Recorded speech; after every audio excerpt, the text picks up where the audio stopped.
I'm very, very happy to be here. You know, this is a great privilege for me to be at UCF. I go to many schools. Last year, I visited 57 colleges in the fall, 34 in the spring, and 12 in the summer. And I get a chance to meet a lot of great students at a lot of great schools. But this, in my opinion, is the best. My son went here. He went here many years ago. And when he graduated from here, he went to Osteopathic Medical School. And when he finished his Osteopathic Medical School training, he went to UCLA for a fellowship. And basically what I'm trying to say is, this school prepares you well. It really, really prepares you well. Listen to the boss. You listen to him, and he will guide you down a path of success. As I said, I get a chance to meet a lot of good people all over the United States. I get a lot of chance to meet a lot of great pre-health advisors. There's no one better than Dr. Lopez. No one. And I'm not saying that because he's here. I'm saying that because it's true. If you don't listen to him, you might have problems going down the road. He will set you straight. He will put you on a path to success. So please, please, please take advantage of his knowledge, his experience, and his advice. And he will set you into a world that you'll never be happy, more happy in your life. It's fantastic. Okay, let me talk a little bit about me first. Then I'll talk a little bit about osteopathic medicine and how osteopathic medicine differs from allopathic medicine. Osteopathic medicine being DO medicine, allopathic medicine being MD medicine. And finally, I'll talk about LECOM, Lake Erie College of Osteopathic Medicine. That's what I'm talking. Well, let's start talking about me first. My doctorate is in medical education from the University of Pennsylvania. And I did all my doctoral work in the area of microvascular surgery education. Now, when I finished my doctorate at Penn, I stayed on and I taught microvascular surgery at Penn for about 15 or 16 years. Also was involved in transplant surgery research. I thought that's where I was going to be the rest of my life, in the sexy surgery world. The cutting edge of medicine, if you will. Well, one day, after we were finishing a pancreas transplant, I had to go home. And the reason I had to go home, because I had a very, very bad sinus headache. Anybody here have sinus headaches? Oh yeah, a lot of people. Well, this particular day, my sinus headache was really, really bad. So I went home to see my doc, who was an MD. And he was not there that day, but his partner was there, who was an osteopathic physician. I had no idea what an osteopathic physician was. I honestly didn't care. I just wanted someone to take care of my headache, because it was really pounding. So I said to this osteopathic physician some of the problems that I had with medicines. See, I can't take sinus medicines like most of you people can. If I take a Sudafed, I'll probably sleep for 3 days. I can't, you know, you get this Triaminic, you ever see this Triaminic and all these different medicines for sinus? I'm out for a week. So I cannot take sinus medicines. So I explained this problem to this osteopathic physician. He said, no problem at all. He said, what I want you to do is get up on the examining table. He laid me back down on the examining table, and he did an osteopathic treatment on me. They're very, very specific parts of my body. He did it around my forehead, my eyes, my cheek, my throat, inside my mouth. He did this for about 15, 20 minutes. He then told me to sit up, and I did. And as I was sitting up, he said to me, okay, what I want you to do is make an appointment to come back and see me tomorrow. Another appointment to come back and see me the following day. So these 3 treatments should take care of your sinus headache. You should not have a sinus headache for a long time. My head was still pounding. So I asked him, I said, well, what should I take for my headache? Because it's really, really bothering me. He said, take your butt, put it in a car, and get out of here and come back tomorrow. Well, I'm at the desk trying to make an appointment for the next 2 days, and I'm starting to get pissed off. You go to a doc, he plays with your head a little bit, gives you no prescriptions, you realize prescriptions aren't going to work for me. And then he says to me, I want you to come back tomorrow and the next day. And as I'm walking out the door after making my appointments, I think smoke was coming out of my ears because I was so aggravated. Because my thoughts are, this guy did nothing for me. He's wasting my time. And as I'm driving away, I'm thinking to myself, I wasted an afternoon to see this guy. And as I'm driving down the highway, I'm starting to get even more angry that I'm not coming back to see him the next 2 days, and I'm not canceling my appointment either. And I'm looking for a new doc, because this guy was a waste of my time. Well, about 15, 20 minutes later, as I get closer to home, I could feel all the sinuses draining in my head. And about 5 minutes later, my headache was gone. So now I decided I'm going back to see him. He did something that no other doc did. He listened to me. He listened to me. He realized that drugs would not help me. But every time I went to these other docs, all I do is prescription. You know, have prescription pad will travel. You ever heard that before? Conveyor belt medicine. That's not what an osteopathic physician is all about. They listen to the patients. And if prescriptions are required, they'll write prescriptions. They can write the exact same prescriptions as an MD. If prescriptions are not required, they will not. Their job is to help the body help itself. And he did. So I went back the next day to see him. He did the exact same thing on me. Third day, he did something a little bit different. The procedure he did on me was identical. The difference was he educated me.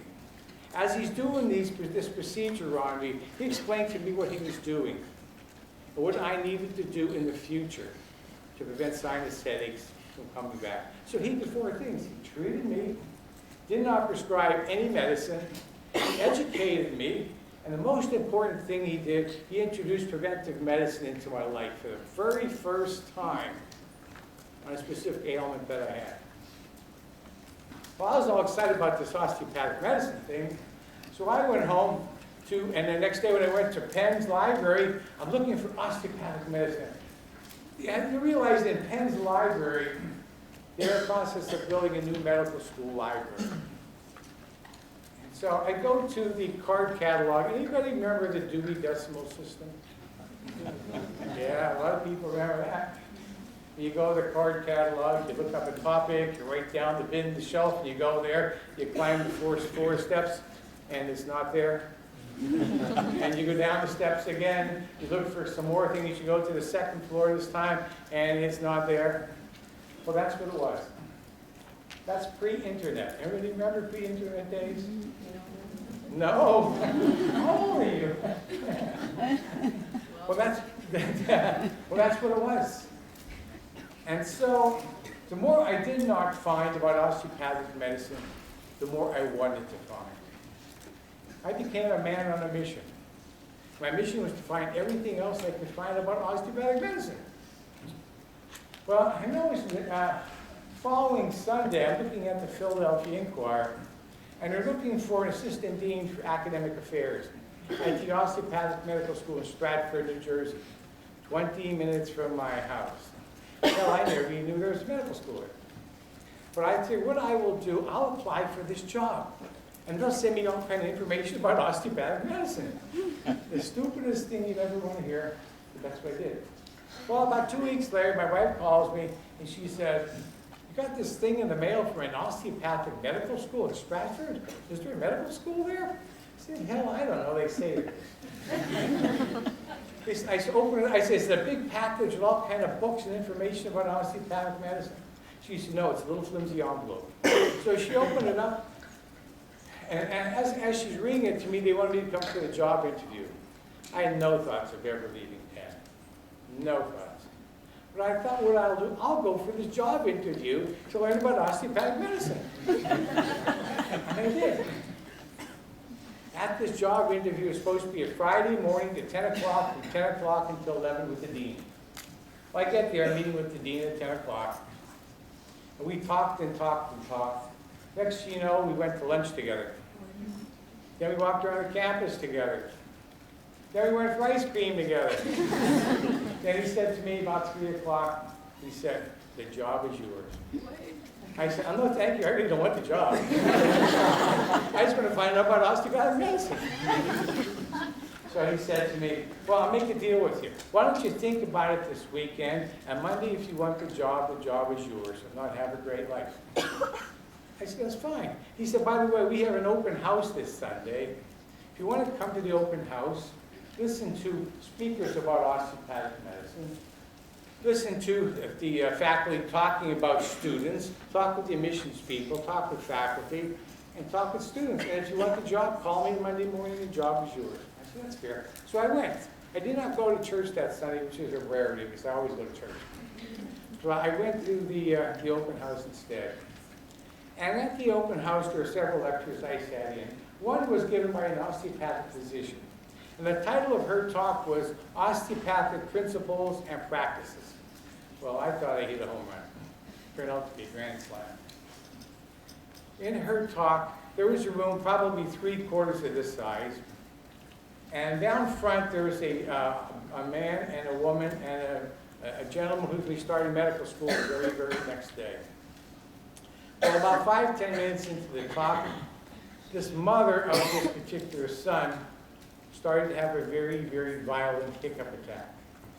And I mean very violent. Well, after about 10 seconds, the physician ran over, are you okay? Are you okay? This particular mother said to the physician, she's had hiccups all of her life. She cannot drive a car. She cannot travel on a plane. She cannot do a lot of things because of the violence of these hiccups. The physician asked her, have you ever been treated for this? And she said, well, every time I go to a doctor, to a hospital, all they do is prescribe medicine that makes me sleepy. Same thing I experienced. So the physician asked her, would you mind if I treated you? And the patient said, or the lady said, sure. The physician escorted her to the front of the room, put her on a examining table, did an osteopathic treatment on her. A very, very specific part of her body. And imagine these hiccups. As she's laying on the examining table, after about 15, 20 seconds, this physician massaging her in the right place, osteopathic treatment in the right place, her hiccup stopped. Well, this lady's flipping out. Where have you been all my life? And as she's escorting her back to her seat, she said to her, why don't you and your husband make an appointment to come and see me? And what I will do, I will train your husband how to take care of you. So you never have to worry about hiccups again. This lady is 57 years old. Like I said, she could never fly in a plane. She could never drive a car. She cannot do a lot of things because of the violent action of these hiccups. Exact same things that happened to me, the exact same thing happened to her. She was treated, nothing prescribed, education took place, and for the first time in this lady's life, 57 years old, something happened to prevent her from being involved with hiccups the rest of her life. I talked with the physician, after I accepted the job, I talked to the physician about maybe 6-8 months later, and she said to me, this particular couple are planning to go to California. First time this lady was ever all excited about this. I was all teary-eyed when I heard that. Anyway, so I go home and I tell my wife, I'm leaving the University of Pennsylvania, and I'm going to take this job over the Osteopathic Medical School. And my wife said, no, you're not. I am. I'm leaving. And we were battling for probably 2 hours. And she kept reminding me how much I loved Penn. See, I screwed up going to college. I graduated 2.5 years. I did my master's degree in 9 months. Halfway through my master's, I started my doctorate. And I finished my doctorate in 2 years and 2 days. So from starting college to getting my doctorate at the University of Penn was just shy of 5 years. I had no idea what college life was like until I was teaching microvascular surgery at Penn.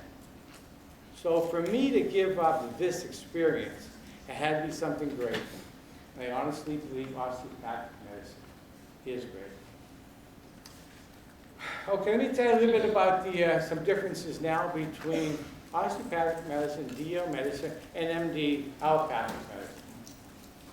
I told you a little bit about the hiccups, how hiccups were treated a little differently. Told you about the sinuses, how we're treated a little differently. Let's say that a female is pregnant. Kind of stupid because males don't get pregnant.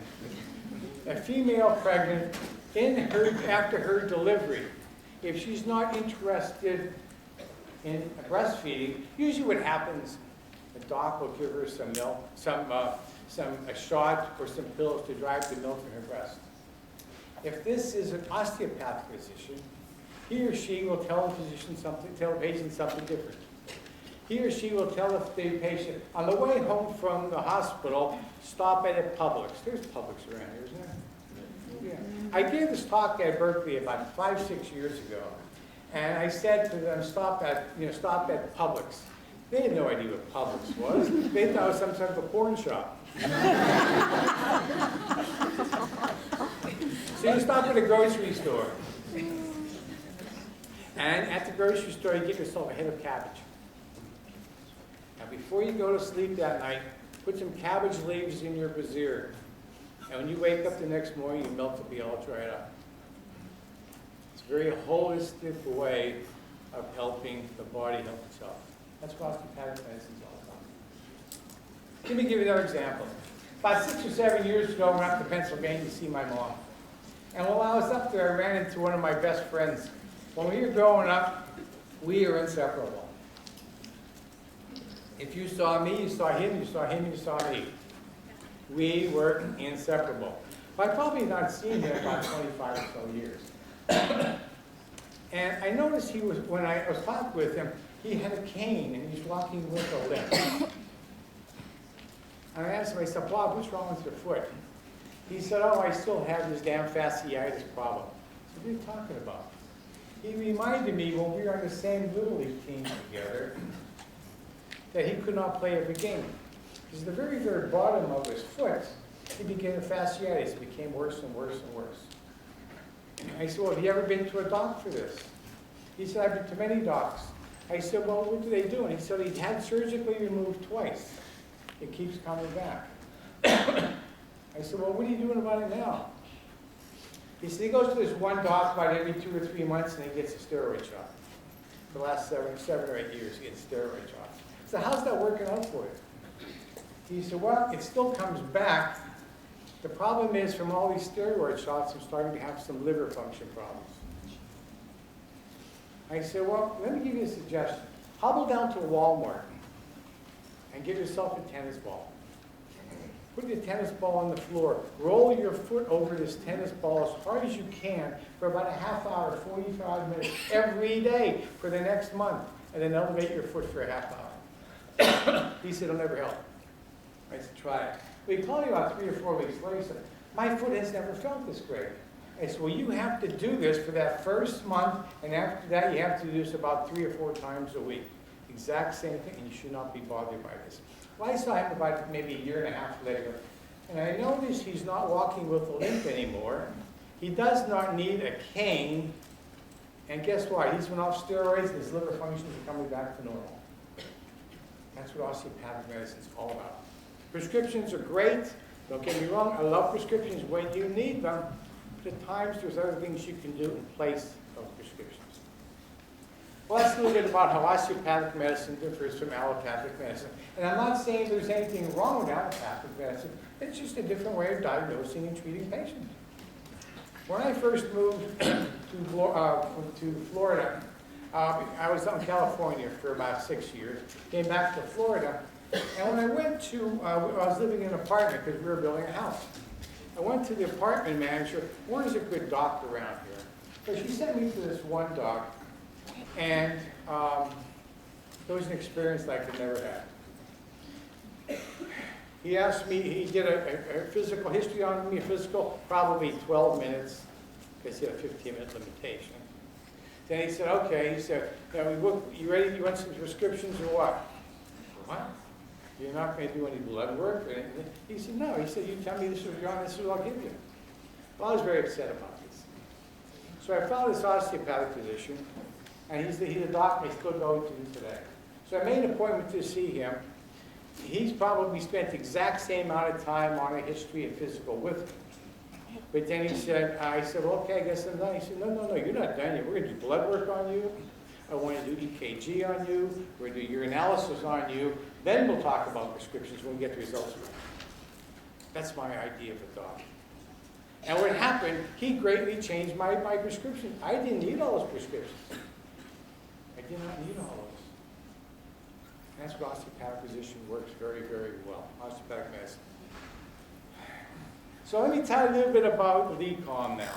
Anybody ever hear LECOM? Anybody hear any good things about LECOM? No hands. Okay, no. LECOM, we're the largest medical school in the United States. MD or DO, makes no difference. We are the largest. We accept between 500 and 600 medical students per year. Erie is our largest campus. They accept about 250 students per year. Bradenton campus, that's where I'm at. We accept about 196 a year. Seton Hill accepts 112 a year. Now we're looking to open up a new campus up in Elmira, simply because how successful we are.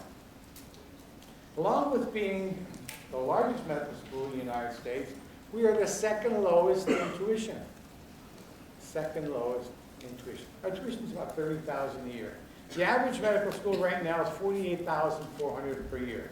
That's $18,000 difference per year. $48,000 versus $30,000. So you multiply that by 4 years, throw some interest, you got $100,000 difference. And the most expensive tuition right now is about $74,000 a year. $74,000 a year. It makes no difference what school you go to, what residency you go to, what fellowship you go to. Guess what? You get paid the same when you do a procedure. If you don't do a procedure, no one's going to give you any money. If you do a procedure, you get paid the same. Well, last year we accepted almost 7,000 applicants for the Bradenton campus. This year probably close to 8,000. We get a lot of people applying to our program, simply because how successful we are. Let me tell you a bit about the medical school program. In the first year, everybody likes courses in physiology and biochemistry and pathology and pharmacology, microbiology, immunology, cellular, all these different ologies. Everybody loves those, right? Well, you're not going to see one of them in Bradenton, because we don't have those courses. The only course we have is a basic science course. It's an anatomy course, and it's a 10-week course in anatomy. You're going to learn your medicine by means of problem-based learning. Anybody know what problem-based learning is? Yeah, what is it? It's like when you are, instead of sitting in a lecture hall, you actually get engaged and like interact and figure out how to like solve the. Oh, she did. She's good. She's good. She said instead of sitting in a lecture hall like this, you're going to be interactive with a small group. And that's how you're going to be learning. That's exactly right. We have 8 students and a faculty member who guide you to a case. And what you're going to be doing, you're going to work, you and your 7 classmates are going to try to solve the case, problem solve. That's what docs do all their life. They solve problems. That's why problem-based learning is so great. It really is. So let me do a little thing here, how this would work. Let's say that you 7 students, or you 8 students right here, are in my group. Okay? And the way it works is, we present little bits of information to you, and you take this information and you secure the knowledge to build on that information. So what we'll do is go through a very simple case. Let's make believe for this particular case, you're the physician, the patient, the reader, the scribe, and you 4 people over here are going to be active participants in the group. Okay? So what I will do, I will give the reader page 1 of the case.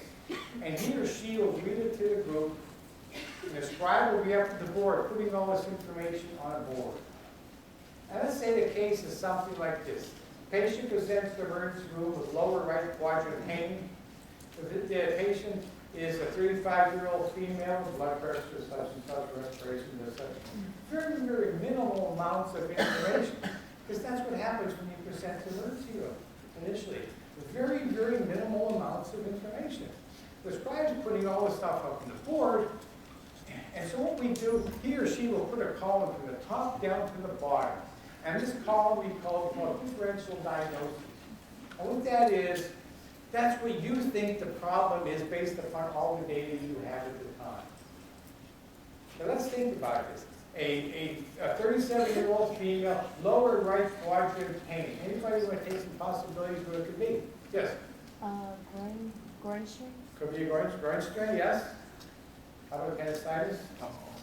I'm sorry, anybody else? Appendicitis? Yes? What? Ovarian cyst, yes, very possibly, yes. Toxic pregnancy, could be a lot of different possibilities. So what happens, let's say that everyone in the group can pick a 1, 2, or 3 different possibilities, and let's say that we have a list of maybe 10 possibilities. Okay, from this real small amounts of information. So after that, then we go to page 2 of the case. Page 2 of the case is the actual patient history. And so what I do, I give the patient page 2 of the case. And he or she is looking at this information, and exhibiting together, the physician is going to start asking questions, learning how to do a patient history. Might ask some questions, how long did you have this pain? Is there more in the morning or the evening? Any do you have any kind of food allergies? Are you urinating any blood? How about any fecal blood? Any problems that you have, family related? So basically, you're learning how to do a patient history. Now, this is one of the most important things that a physician has to know.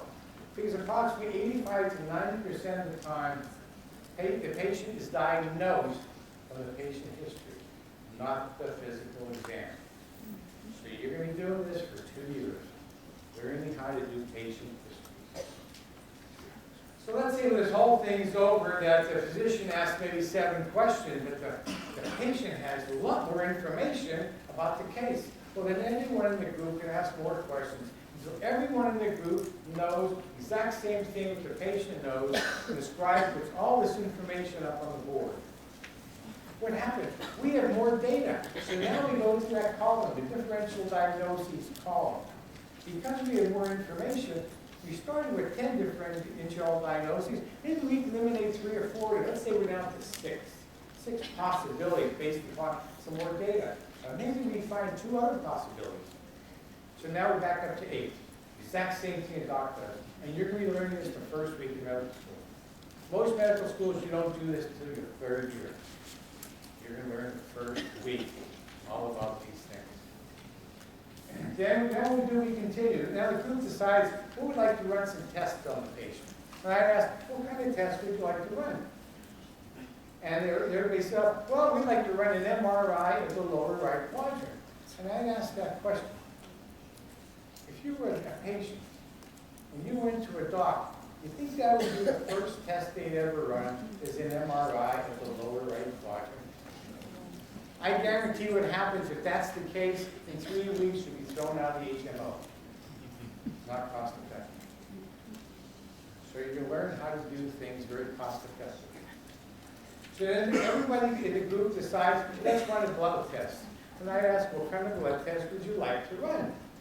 Well, we had no idea. The first day of medical school, how the hell am I supposed to run? I said, well, you want to run maybe a big blood? Yeah, big blood test.